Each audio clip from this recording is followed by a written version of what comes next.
Bem-vindos ao podcast O Poder das Mulheres Inteligentes. Sou Ellen Batista e hoje vamos aprofundar mais nossos estudos com o tema Erros Capitais de uma Relação Doente, a ditadura da crítica excessiva e o medo da perda. E começamos a falar sobre generalizar críticas. Mas o que é generalizar críticas? Parece algo distante de nós.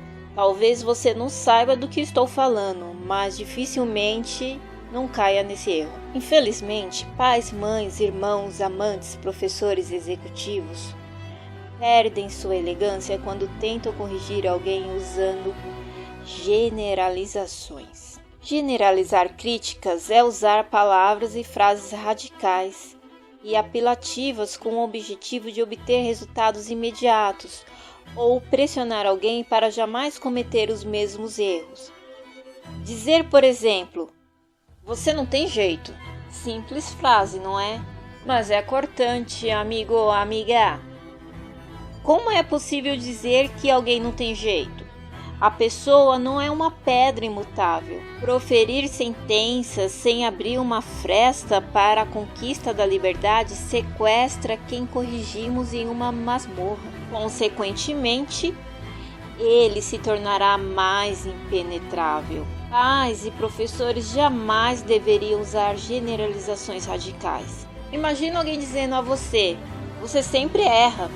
Você é sempre assim, não vai mudar. Essas frases são condenatórias, demonstram que tais jovens são irracionais, que não têm qualquer competência, que não conseguem minimamente se superar. Tais críticas são cárceres psíquicos, desanimam, desencorajam, constroem armadilhas killers em nossos filhos e até em nossos alunos. Uma mulher diz para o seu parceiro: nossa, mas você não sabe agradar ninguém. Como é possível fazer uma afirmação tão grave? Ele não é um monstro. Se ele não sabe agradar a ninguém, é melhor ficar a milhas de distância dele. Certamente ela não quis dizer de fato o que anunciou na frase, mas usou uma pressão apelativa e irracional para feri-lo e tentar mudá-lo. Errou 2 vezes. Os homens são especialistas também nesse tipo de chantagem.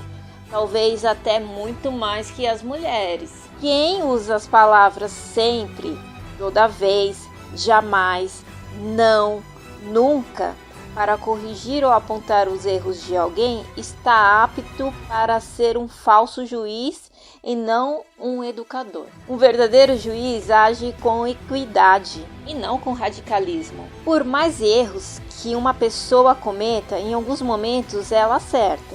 Expressa afetividade, generosidade, coerência, lucidez.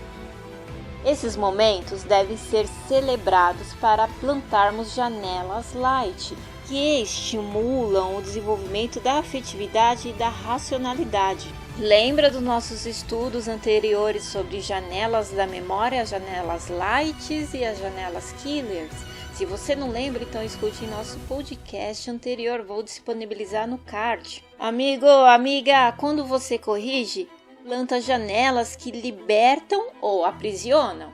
Muitas vezes, por não entendermos a teoria das janelas na memória, falhamos drasticamente em nossas correções.